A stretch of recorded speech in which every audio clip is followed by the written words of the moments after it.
नमस्कार मित्रों, चक्षुदर्शी के इस खास एपिसोड में आपका बहुत बहुत स्वागत है। मैं हूं राकेश अचल और आज मैं बात करने जा रहा हूं संसद में माननीय प्रधानमंत्री नरेंद्र मोदी के उत्तर की।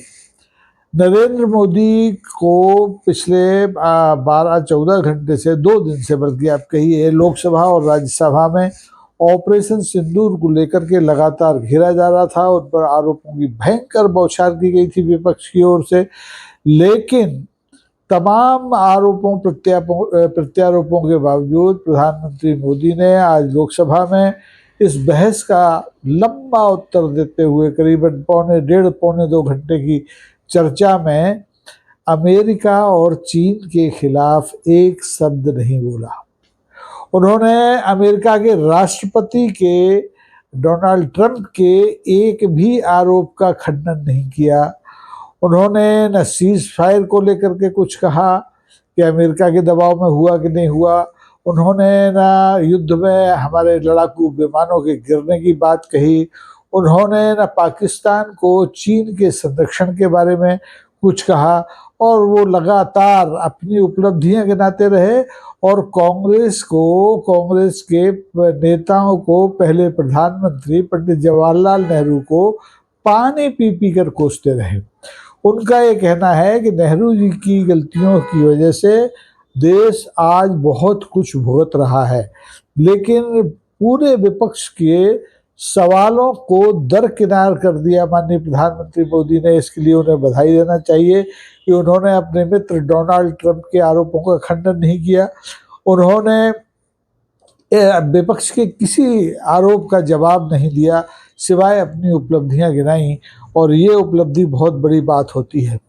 उनका कहना है प्रधानमंत्री जी का कि वो तो इस पहले ही कह चुके थे कि ये जो मानसून सत्र है संसद का, ये विजय उत्सव के रूप में मनाया जाना चाहिए। इसमें हमें गौरव गान करना चाहिए अपने देश की सेनाओं का।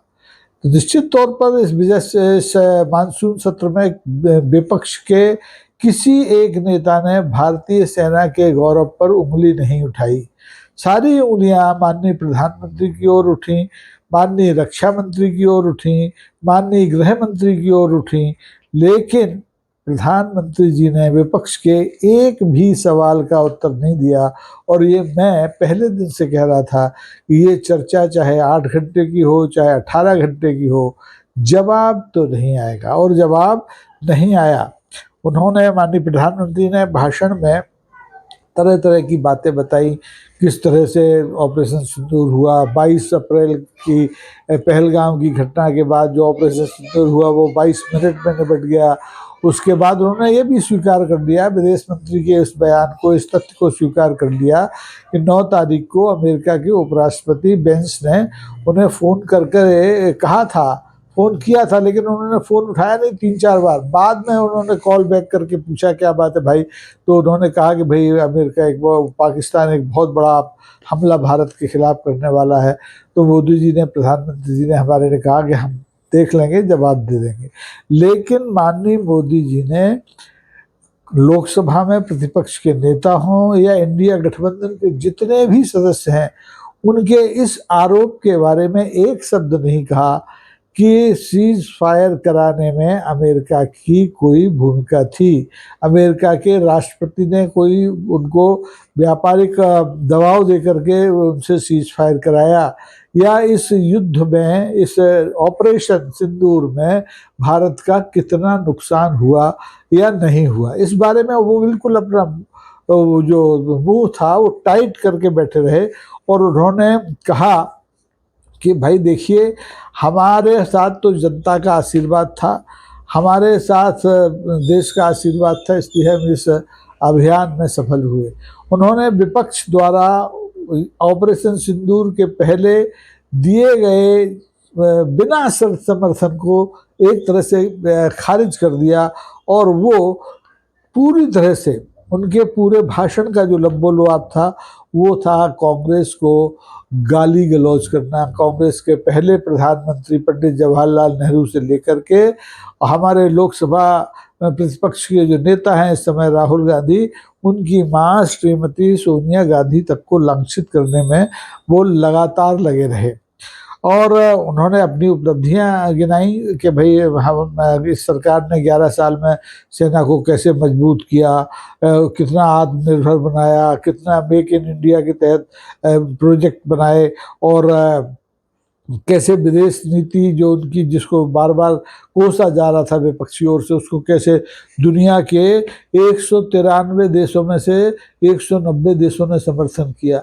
लेकिन उन्होंने इस आरोप का कोई जवाब नहीं दिया कि दुनिया के तमाम देशों ने पहलगाम घटना की, दुर्घटना की, वारदात की निंदा की, आतंक की निंदा की, लेकिन पाकिस्तान की निंदा नहीं की। वो ये नहीं बता पाए कि भारत कितना मजबूत देश, भारत वो पाकिस्तान को मिलने वाली तमाम आर्थिक सहायता को क्यों नहीं रुकवा पाया। इन सवालों के बारे में जवाब देने में उनकी रुचि बिल्कुल नहीं थी। उन्होंने तो बल्कि भाषा का जो स्तर था वो भी बहुत इस बार गिरा दिया। उन्होंने कांग्रेस के व्यवहार को कांग्रेस का छिछोरापन कह दिया, कांग्रेस का छिछोरापन। ध्यान दीजिए, उन्होंने कहा कि कांग्रेस छिछोरी राजनीति कर रही है और देश की सेना का मनोबल गिराना चाहती है। सवाल ये है, आप लोगों ने भी अगर लोकसभा और राज्यसभा में ये 2 दिन की चर्चा सुनी हो, तो क्या कांग्रेस समेत किसी दल ने सेना की क्षमता पर, सेना के गौरव पर कोई उंगली उठाई? मेरे ख्याल से तो नहीं उठाई। मैं लगातार इस बहस को सुन रहा था, मैंने अपने तमाम जरूरी काम छोड़ करके इस बहस को सुना, क्योंकि बहस महत्वपूर्ण थी। और मुझे लग रहा था कि कांग्रेस और विपक्ष ने जितने आरोप लगाए हैं भारत की सरकार पर, माननीय प्रधानमंत्री मोदी पर, रक्षा मंत्री राजनाथ सिंह पर, गृह मंत्री अमित शाह पर, तो इसका जवाब मोदी जी के जवाब में, जो उत्तर जब आएगा बहस का, उसमें मिलेगा। लेकिन एक सवाल का उत्तर नहीं मिला, सिवाय इसके कि हमारे प्रधानमंत्री मोदी जी शुरू से लेके आखिरी तक, पहले उन्होंने अपनी उपलब्धियां गिना दी और बाद में वो नेहरू जी के कार्यकाल से लेकर और अभी डॉक्टर मनमोहन सिंह के कार्यकाल तक की नाकामियों को गिनाने में लगे रहे। ये ऑपरेशन सिंदूर पर हुई बहस का लंबोलुआब है। इससे देश को क्या हासिल हुआ? जो प्रश्न थे वो तो अनुत्तरित ही रहे। न तो ये 26 बार डोनाल्ड ट्रंप ने जो दावा किया कि उन्होंने भारत और पाकिस्तान के बीच ऑपरेशन सिंदूर जब चल रहा था उसको सीज फायर कराया, उसका जवाब आया नहीं। ना राहुल गांधी के इन आरोपों का जवाब आया कि पाकिस्तान को चीन से सीधा समर्थन मिल रहा था, तकनीकी समर्थन, आर्थिक समर्थन, नैतिक समर्थन। इसके बारे में हमारे माननीय प्रधानमंत्री ने एक शब्द नहीं कहा। पता नहीं क्योंकि वो अमेरिका और चीन का नाम लेने से इतना कतराते हैं। उल्टे वो उन्होंने पी चिदम्बरम का नाम लिए बिना उनके द्वारा जो प्रश्न उठाए गए थे पहलगाम के आतंकवादियों को लेकर के, इस बात की क्या गारंटी है कि ये आतंकवादी पाकिस्तान के हैं। उन्होंने कहा कि कांग्रेस के नेता एक तरह से, कांग्रेस के नेताओं के पास एक तरह से मुद्दों का अकाल आ गया है और वो अब पाकिस्तान पर इसके लिए निर्भर हैं। पाकिस्तान से उन्हें मुद्दे इंपोर्ट करना पड़ते हैं। कितना हास्यास्पद आरोप है। लेकिन सवाल है कि जब तय कर ले कोई आदमी कि उसे जवाब देना नहीं है, तो आप उसके मुंह में तो बैठ नहीं सकते, आप उसके मुंह में उंगली डाल के जवाब ले नहीं सकते। यही माननीय प्रधानमंत्री मोदी के साथ हुआ। पहले के सत्रों में भी जब भी ऐसी बात आई, मणिपुर का मुद्दा हुआ हो या दूसरे राज्यों में जो हमारे चुनाव में धांधली का मुद्दा हुआ हो या SIR की बात हुई हो, माननीय मोदी जी कभी सवालों के जवाब नहीं देते। वो लगातार कांग्रेस को कोसते हैं और कांग्रेस को कोस करके ही वो अपनी महत्ता बनाए रखना चाहते हैं। उन्होंने सिंधु जल समझौते की बात कही, उसके लिए मैं नेहरू जी को दोषी ठहराया कि नेहरू जी ने ये समझौता करके राष्ट्र के साथ बहुत बड़ा छल किया, किसानों के साथ बहुत बड़ा छल किया। अरे भाई, 11 साल से आप सत्ता में थे, आपने इस समझौते को रद्द क्यों नहीं कर दिया? आपने ये समझौता तब स्थगित किया जब ये 22 अप्रैल को पहलगाम का नृशंस हत्याकांड हो गया। इसका मतलब ये है कि आप भी पिछले 10 सालों से इस समझौते के साथ खड़े हुए थे। इस समझौते को अगर रद्द करना था तो आपके पास बहुत वक्त था, आपने ये नहीं किया। खैर, उनका कहना ये है कि इस समय दुनिया में भारत की प्रतिष्ठा ऑपरेशन सिंदूर के बाद बढ़ी है। बढ़ी होगी, बढ़ना चाहिए, सेना का गौरव था, बढ़ना चाहिए।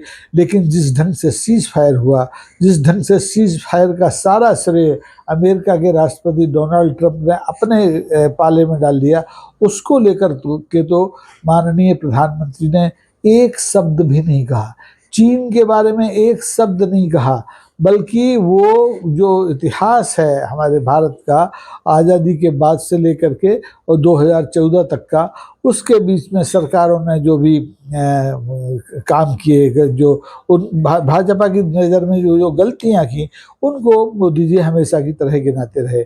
अब ये मोदी जी की उपलब्धि है, मोदी जी और उनके जो भक्त हैं वो इससे खुश हो सकते हैं, लेकिन हकीकत ये है कि इस बार भी न कूटनीति के बारे में, न विदेश नीति के बारे में, और न अमेरिका के आरोपों के बारे में मोदी जी ने एक शब्द कहा। मोदी जी ने देश की संसद को अंधेरे में रखा, देश की जनता को अंधेरे में रखा। ये तय करना अब देश की जनता का काम है, हम लोगों का काम नहीं है। हम तो सिर्फ आज भी जैसे पूरे देश ने मोदी जी का भाषण सुना, हमने भी सुना, हम भी बहुत उत्सुकता से उनका भाषण इसलिए सुन रहे थे कि शायद वो विपक्ष के आरोपों से आजिज आ गए हों और कुछ हकीकत तो गलत है, शायद वो बता दें कि जैसे कि विपक्ष के नेता राहुल गांधी ने अपने भाषण में साफ कहा कि अब मोदी जी एक बार तो कहें कि ट्रम्प झूठ बोलता है, लेकिन कैसे बोलें? इतना साहस, ऑपरेशन सिंदूर करने का साहस मोदी जी के पास है, उनकी सरकार के पास है, लेकिन ट्रंप के आरोपों का खंडन करने का साहस मोदी जी के पास न कल था, न आज है, और न शायद कल होगा। अब इस मामले में वो पंडित जवाहरलाल नेहरू से आगे हैं या पीछे हैं, श्रीमती इंदिरा गांधी से आगे हैं या पीछे हैं, ये तय करने के लिए आपको इतिहास में झांकना पड़ेगा। आपको 1971 के युद्ध के बारे में पढ़ना पड़ेगा कि उस समय कैसे 7वें बेड़े को तत्कालीन भारत की सरकार ने, तत्कालीन भारत की प्रधानमंत्री ने आंख दिखाई थी, पाकिस्तान के 2 टुकड़े किए थे। यहाँ तो टुकड़े करने की बात दूर है, एक थम्मा छू के आ गए और जो टारगेट जिनको नष्ट करने था उनकी बात करके आ गए। लेकिन अभी तक डोनाल्ड ट्रंप के आरोपों का प्रतिवाद उन्होंने नहीं किया। उन्होंने राहुल गांधी के इस आरोप के बारे में भी एक शब्द नहीं कहा कि पाकिस्तान को जो सारी ताकत मिल रही है वो ताकत चीन से मिल रही है, तो उन्होंने चीन को भी आंखें नहीं दिखाई। चीन ने, अभी आपको याद हो, हमारे जो धर्मगुरु हैं तिब्बत के दलाई लामा साहब, उनने उनके उत्तराधिकारी के बारे में एक केंद्रीय मंत्री किरण रिजिजू साहब जो हमारे संसदीय कार्य मंत्री भी हैं, उन्होंने कुछ कह दिया था, निजी के हैसियत से कह दिया था, उसको लेकर के चीन ने आंख दिखाई तो भारत के विदेश मंत्रालय ने तत्काल एक विज्ञप्ति जारी कर दी। लेकिन जब राहुल गांधी ने सीधे सीधे आरोप लगाया कि पाकिस्तान को आतंकी गतिविधियों के में लिप्त रहते हुए चीन से ऑपरेशन सिंदूर के दौरान भी हर तरह की मदद मिली, टेक्निकल मदद मिली, सैन्य मदद मिली, बल्कि चीन के लोग, चीन के जो सैनिक अधिकारी हैं वो पाकिस्तान के सेना के नियंत्रण कक्ष में बैठे थे। इस बारे में मोदी जी ने कुछ नहीं कहा, मोदी जी के रक्षा मंत्री ने कुछ नहीं कहा, मोदी जी के गृह मंत्री ने गलती से जरूर ये कल मान लिया था कि पहलगाम की घटना सुरक्षा में एक चूक थी। लेकिन इन सब के बावजूद आप देखिए, न किसी का कोई इस्तीफा हुआ, न किसी का विभाग बदला, न किसी को हटाया गया, सिर्फ और सिर्फ कांग्रेस को गाली दी गई। और अच्छी बात है, अगर गाली गलौज से देश की राजनीति चलती है तो दीजिए। एक और सबसे महत्वपूर्ण बात मोदी जी ने कही, और वो पहले उन्होंने कहा था कि उनकी रगों में गर्म सिंदूर दौड़ता है। आपको याद है ना, उन्होंने एक आम सभा में, राजस्थान की एक आम सभा में कहा था उनकी रगों में गर्म सिंदूर दौड़ता है। और आज उन्होंने कहा कि इस देश में जो स्प्रिट है वो सिंदूर की स्प्रिट है, सिंदूरी स्प्रिट है। यानी अब देश की जो एकता है वो सिंदूर के आसपास रहेगी, सिंदूरी भावना से ये देश आगे बढ़ेगा। इस देश की प्रगति, इस देश की आत्मनिर्भरता में सिंदूर का अहम रोल होगा। भारतीय जनता पार्टी के एक बड़बोले पहले प्रवक्ता थे जो सांसद भी हैं, संबित पात्रा, उन्होंने तो मोदी जी से हाथ आगे बढ़ के बात कही कि जब तक इस देश के पास काली माँ का सिंदूर और भोले बाबा का त्रिशूल है, तब तक इस देश का कोई कुछ बिगाड़ नहीं सकता। अर्थात आप इसका मतलब निकाल लीजिए कि भारत को सेना वेना की जरूरत नहीं है। भारत के पास तो त्रिशूल होने चाहिए हर आदमी के हाथ में, हर आदमी की जेब में एक सिंदूर की डिब्बी होना चाहिए, तो भारत का कोई कुछ बिगाड़ नहीं पाएगा। अब ऐसी सोच रखने वाले लोगों के हाथ में ये देश कब तक रहना चाहिए, इसका फैसला हम नहीं कर सकते। ये फैसला आपको करना है, क्योंकि इस देश के भाग्य विधाता देता नहीं, जनता होते हैं, जनता होती है, क्योंकि मतदाता के हाथ में ही सरकार बनाने, सरकार बिगाड़ने का अधिकार होता है। इस समय भी देश में जो सरकार है वो मतदाता की वजह से ही बैसाखियों पर चल रही है, दोनों तरफ बैसाखियां लगी हैं। ये भी आत्मनिर्भर सरकार नहीं है। ये सेना को आत्मनिर्भर बनाने की बात करती है, लेकिन खुद आत्मनिर्भर सरकार नहीं है। ये बैसाखियों पर चल रही है। एक बैसाखी बिहार से उठा के लाए हैं, एक बैसाखी आंध्र प्रदेश से उठा के लाए हैं।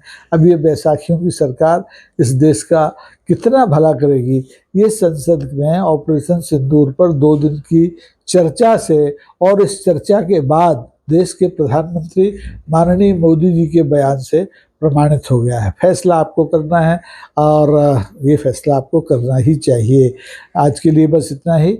आपको ये एपिसोड कैसा लगा ज़रूर बताइए, लाइक कीजिए, अच्छा लगे तो शेयर कीजिए, और अच्छा लगे तो सब्सक्राइब कर लीजिए। हम तो इसी तरह से आपके बीच में आते रहेंगे, बात करते रहेंगे। बहुत बहुत धन्यवाद। नमस्कार, जय हिंद।